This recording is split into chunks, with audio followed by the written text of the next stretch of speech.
Morning everyone, I am off on holiday in July and I wanted to make sure that my camera was ready for every single situation, so I'm going to share with you how I've set my camera up to make sure that I never miss a shot for any situation while I'm travelling.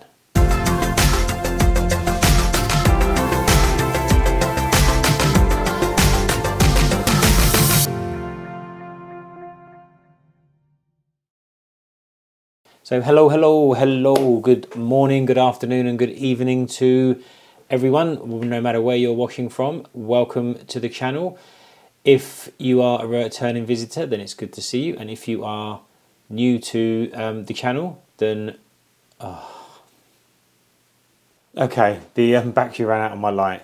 Well, I think it was that, hopefully it didn't overheat. Anyway, if you're a regular, welcome back. If you're new here though, welcome for the first time, and if you like this video, if you get any value from this video, don't forget to subscribe to the channel. Lots of photography stuff on this channel. Give the video a like, because that really does help the channel and gets it in front of more eyes. What am I going to talk about in this video? Well, today I'm going to talk about how I can set my camera, or anyone can set their camera up so that when you go on holiday, you can pretty much flick a switch and be ready for any situation, whether that be a landscape photo, an action photo, a low light photo. Lots of different scenarios you might find just for general holiday and travel. So like I said, this isn't for people that want to go out and take their time to get landscape photos, or to take their time to, get that once in a lifetime shot. This is for people that are just walking around on holiday, that might be taking pictures of mountains or rivers or lakes or something like that.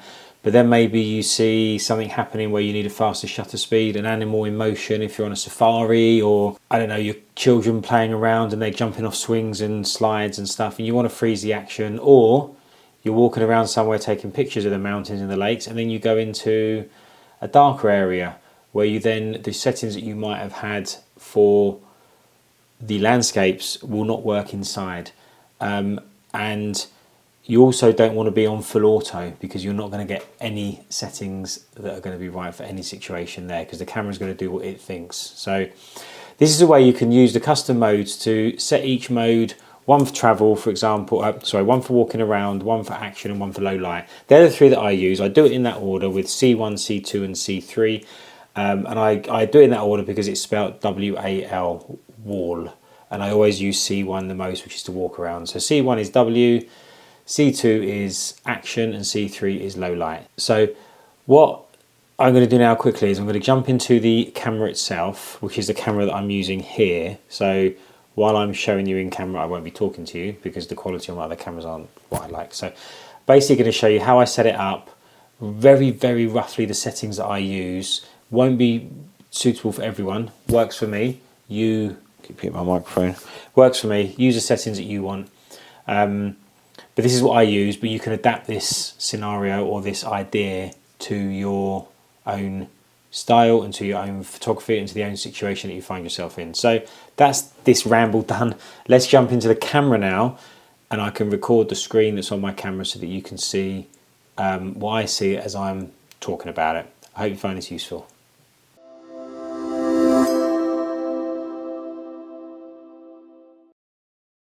Right, so the first thing I would say is that you have to think about what you're going to use your...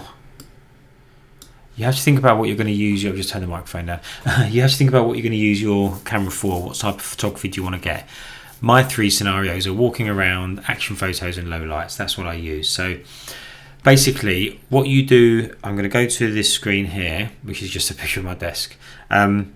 You basically go to the mode that you want to shoot. So for my walk around, I know that I want to be in AV mode, so I move my camera to AV mode.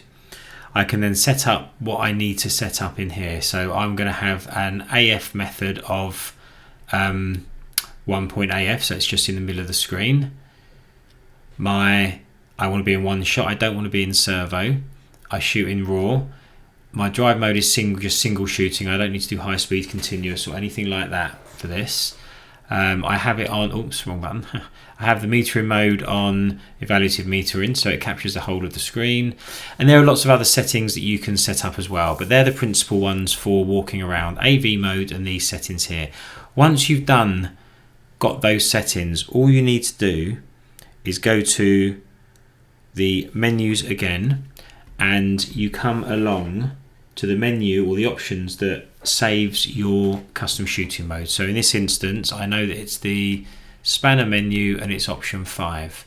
I then go into the custom shooting modes, register settings, and I want to register this to C1. I'm not going to, in case I've changed something that I shouldn't have done, because I know they're set up already, but you would then select C1. So I now know that when I turn to C1,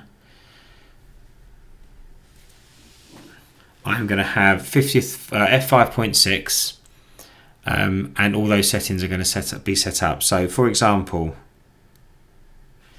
if I now move that up to f11 and I go under exposing and I make my ISO 640, all of a sudden I know that I want to be in my walk around settings, so I flick to C1 and I've gone straight back to the settings that I've just saved.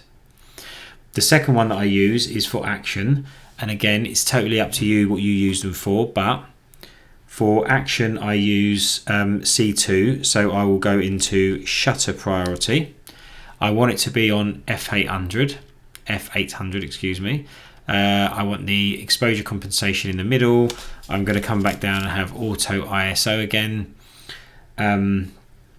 Difference here though, a few things are different here. So the AF method is the same.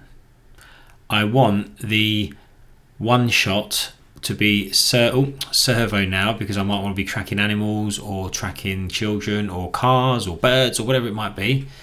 I'm happy with it being raw again. I now want it to be on high speed continuous, and like I said, there may be a few other settings, but once you've dialed in all your settings, you go back to the same menu, register settings, and I'm registering this as menu custom shooting mode 2, which I'm obviously not going to do. But you can see there now that I've got 800th of a second, and the settings, the high speed continuous shooting, and all the things that I want to do for action photos. But if I flick to C1, I'm now back to 5.6 and I'm back to my walk around settings. If I flick to C2, I'm in 1/800th of a second and I'm in my action settings. And we would do the same thing for low light, and low light I would set up in manual, not aperture or shutter priority. So I would go to my manual settings, I would set my settings wherever I want them again, ISO auto, 0 exposure compensation, as lower, where we're going, wrong one, it's this one, as lower aperture as I can get with my lenses, which are f4 for my travel lenses. And then again into the menu, custom shooting modes, register as C3, which I'm obviously not going to do. But if we go back out here now and we look around, look at the top left hand corner up here, you can see that I'm now in C1 and I have f5.6 auto ISO. If I come into here, I'm in single shooting mode, one shot, and my AF is just spot metering.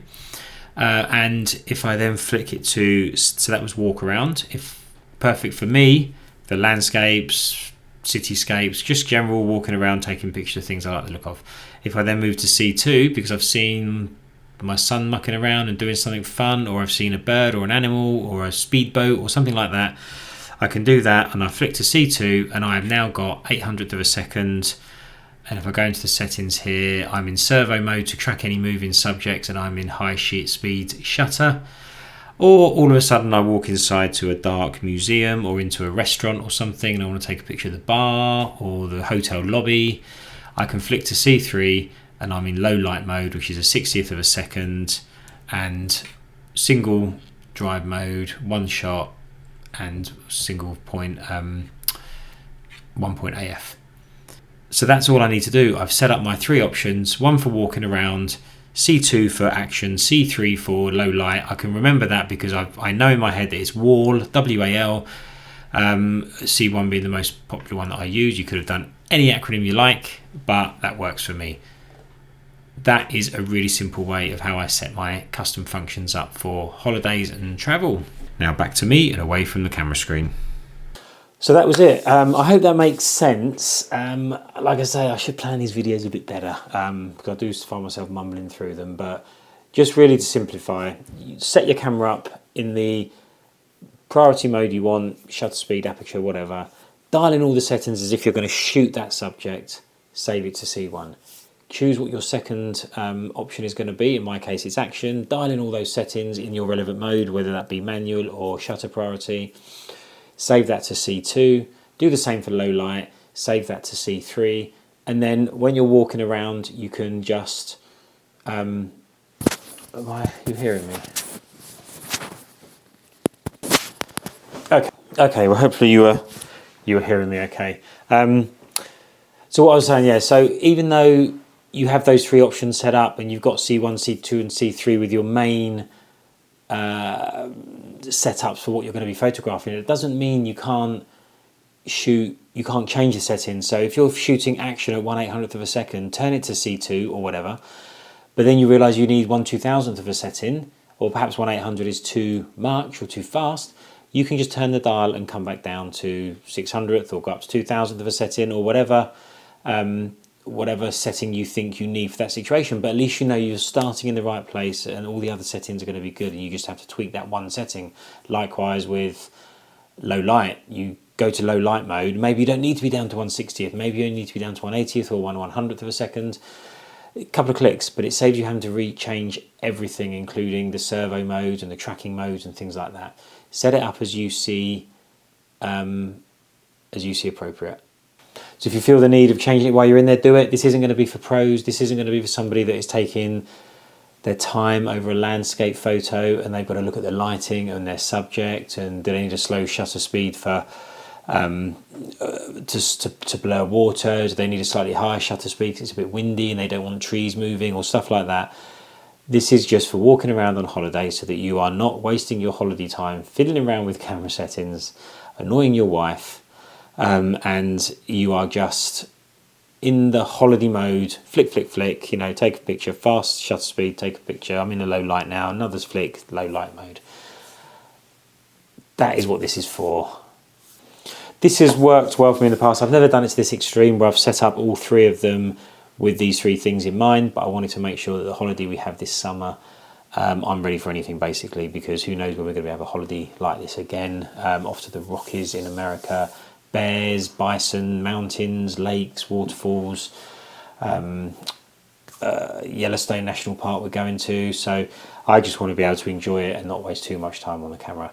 If you are interested in travel, and if you are interested in coming on that journey with us, then there's a link in the description below to a blog post all about where we're going and what we're doing. You can sign up to a newsletter where you will get, while we're on holiday, you will get a report of what we've been doing every day. But while you're after the holiday, it just goes back to once or twice a month. I don't spam, I don't do that kind of thing. So, and you can always unsubscribe if you don't like it.